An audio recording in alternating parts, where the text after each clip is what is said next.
বাংলাদেশের মোবাইল বাজারত অভূতপূর্ব অস্থিরতা। আজি রবিবার ডিসেম্বরের 7 তারিখতুন সারা দেশত মোবাইল ফোনের দোয়ান অনির্দিষ্ট হালল্লাই বন্ধ।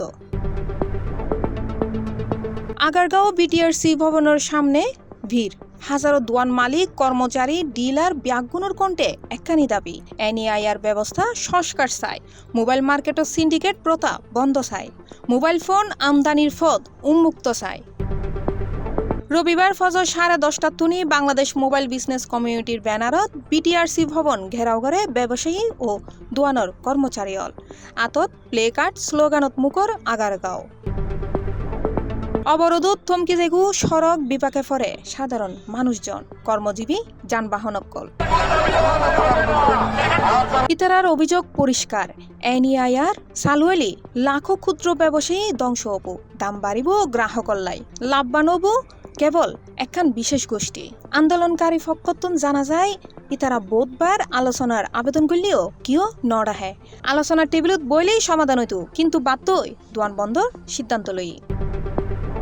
এনদি আন্দোলনত যুক্ত প্রবাসী বাংলাদেশী নেতা হলো, যিতারা ভিডিও বার্তা ফাটাই সমর্থন জানাই এবং বাজারের স্বচ্ছতা নিশ্চিত গরিবের আহ্বান জানাই। হৈরাহি নভেম্বরের 30 তারিখ সারা দেশত দোয়ান বন্ধ রাহি মানববন্ধন গজিল ব্যবসায়ী হলে। সরকারের সিদ্ধান্ত অনুযায়ী আগামী ডিসেম্বরের 16 তারিখতুন চালুয়ার এনইআইআর ব্যবস্থা তৈলি অনিবন্ধিত চুরিয়ন্যে বা অবৈধ আমদানিকৃত মোবাইল আর নেটওয়ার্কত সংযুক্ত হইতুনো, কিন্তু ব্যবসায়ী হলর আশঙ্কা বাজারত কৃত্রিম সংকট তৈরি হব, ট্যাক্স ও আমদানির জটিলতায় ফোনের দাম আকাশ ছোঁয়া হব।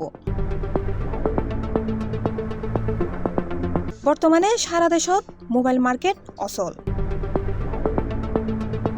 দাবি মানা নুয়েলি বিটিআরসি ঘেরাও চলিবই, দোয়ান খুলতুনো, আন্দোলন আরও কঠোর হব, এনি জানা যায় আন্দোলনকারী অলর মুকুত্তুনি।